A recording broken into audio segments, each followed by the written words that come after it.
Qul huwallahu ahad, Allahus samad, lam yalid wa lam yulad wa lam yakul lahu kufuwan ahad. Jadi tutup ke babah ni. Kapan babah ni tahah? Leh sama dia, truk kupi baru tahah babah ni. Kenapa kau baca kulhu? Aku cinta dengan kulhu. Simple. Maka Nabi menjawab, hubbuka iyyaha adkhalakal jannah. Cintamu kepada kulhu memasukkan kau ke dalam surga. Ada baca kulhu tapi enggak cinta, ada. Ada.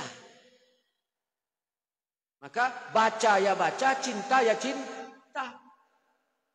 Ini kadang-kadang begitu tahlilan sama dia. Menan baca sama dia, gok baca jihana sengap. Ketuk babahnya. Ketuk ya. Qul huwallahu ahad, Allahus samad, lam yalid wa lam yulad wa lam yakul lahu kufuwan ahad. Jadi ketuk babahnya. Kapan babahnya tahah? Leh sama dia, truk kupi baru tahah babahnya.